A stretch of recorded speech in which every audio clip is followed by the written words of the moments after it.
اب اگلا جو رکوع شروع ہو رہا ہے آیت نمبر 222 سے رکوع نمبر 12 ہے، 11 رکوع یہ دوسرے پارے کے ختم ہو گئے اور سورہ بقرہ کے 27 رکوع ختم ہو گئے، 28واں رکوع شروع ہو رہا ہے۔ یہ ہے میاں بیوی کے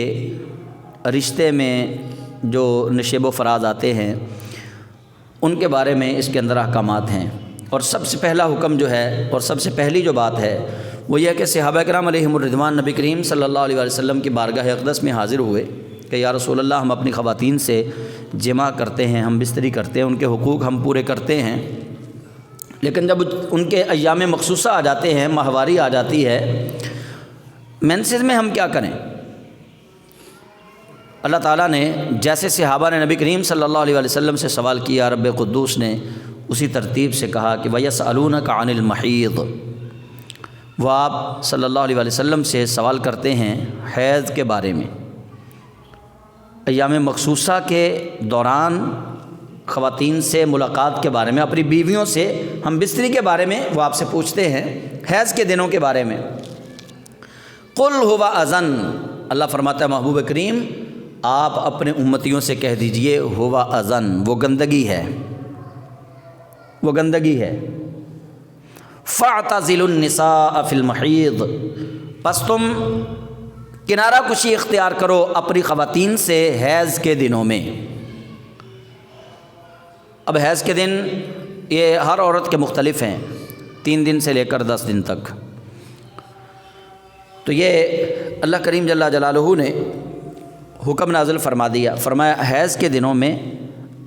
قریب نہیں جانا۔ ہوتا کیا تھا، جو کفار و مشرکین تھے وہ سمجھتے تھے کہ خاتون عورت جو ہے وہ چونکہ مرد کے لیے بنائی گئی ہے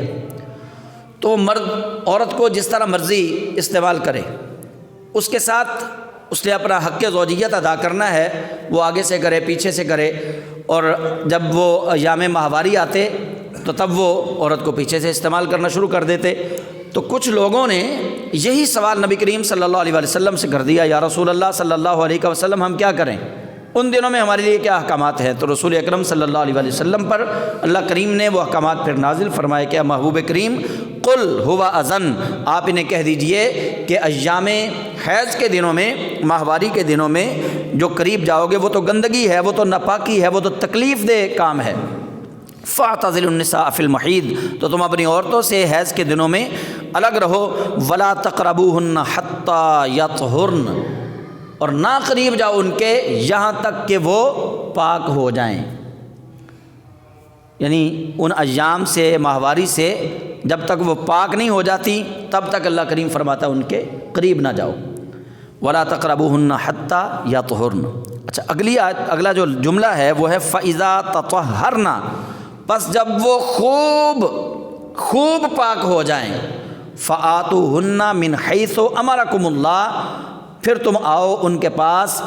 ان جگہوں سے جن جگہوں کا اللہ نے تمہیں حکم ارشاد فرمایا ہے۔ اب اللہ کریم جل جلالہ نے جس طرح حیض کے دنوں میں خواتین کے پاس جانا حرام ہے، اسی طرح اپنی بیوی کے ساتھ پچھلے راستے سے جمع کرنا، ہم بستری کرنا، حق زوجیت ادا کرنا وہ بھی حرام ہے۔ اللہ کریم جل جلالہ کا یہ حکم نہیں ہے۔ کیوں حکم نہیں ہے؟ اس لیے کہ عورتوں کو حدیث رسول صلی اللہ علیہ وسلم میں مردوں کی کھیتیاں قرار دیا گیا ہے اور اولاد کو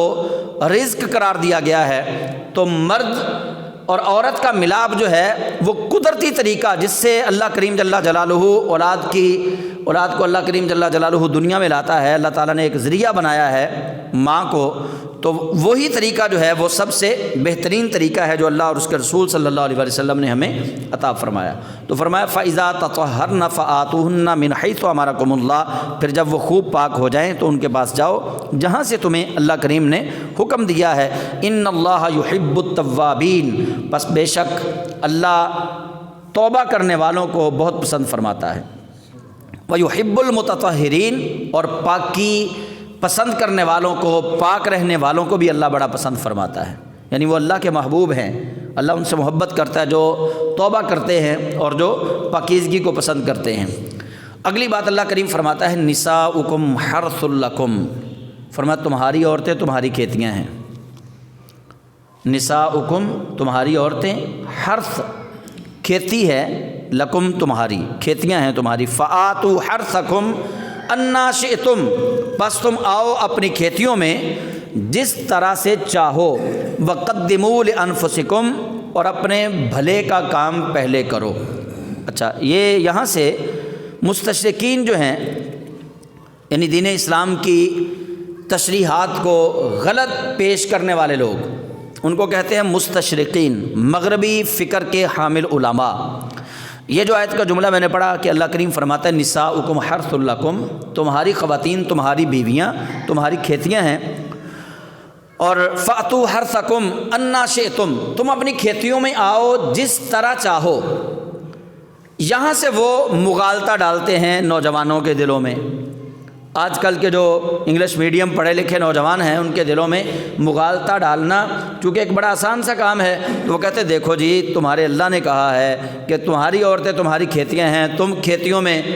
جس طرح چاہو آؤ۔ اور پھر وہ ساتھ مثال دیتے ہیں کہ ایک کسان ہے، کسان کی کھیتی ہے، کسان اپنی کھیتی میں مشرق کی طرف سے آئے، مغرب کی طرف سے آئے، شمال کی طرف سے آئے، جنوب کی طرف سے آئے، جدھر سے مرضی آئے، جب وہ اس کی کھیتی ہے تو جہاں سے مرضی آئے، اس نے ہل چلانے کی ابتدا کرنی ہے جہاں سے مرضی کرے، تو وہ یہ مغالطہ رائے ڈال کے نوجوان نسل کو تباہی اور بربادی کی طرف لے کر جا رہے ہیں کہ یہ مسلمان اپنے اللہ اور اپنے رسول صلی اللہ علیہ وسلم کے احکامات کی نافرمانی کریں، لیکن اس نافرمانی کے لیے قرآن کی آیت کو یہ آڑ بنا لیں، یہ کہے کہ اللہ نے کہا ہے کہ تمہاری عورتیں تمہاری کھیتیاں ہیں تو تم اپنی کھیتیوں میں جس طرف سے چاہو تم آ جاؤ، حالانکہ یہ نہیں ہے۔ اللہ فرماتا ہے فأتوا حرثکم انا شئتم تم اپنی کھیتیوں میں آؤ جب تمہارا جی چاہے، جب تمہارا جی چاہے۔ تم صبح اپنی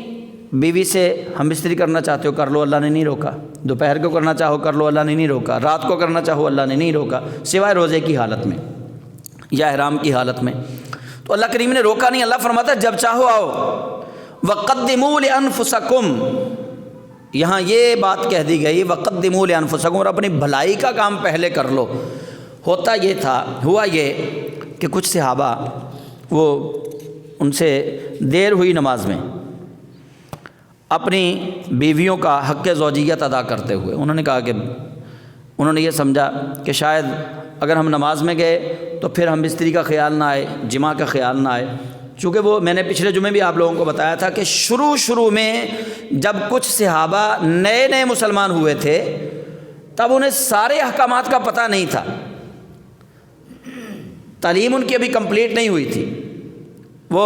ابھی تعلیم کے مراحل میں سے گزر رہے تھے، کچھ چیزوں کا انہیں علم آ گیا، آہستہ آہستہ پھر باقی چیزوں کا علم آ گیا۔ جب تک انہیں علم نہیں تھا تب تک ان کے دل میں وسوسے، ان سے کچھ نہ کچھ ایسے کام ہوتے رہے کہ جن پر پھر اللہ کریم جل جلالہ نے آیات کا نزول فرمایا۔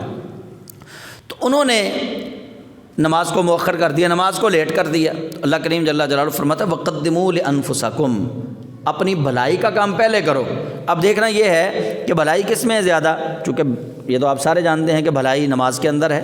تو پہلے بھلائی والا کام کر لو۔ اللہ نے تمہیں روکا ہی نہیں، تم جب چاہو اپنی کھیتیوں میں آ جاؤ،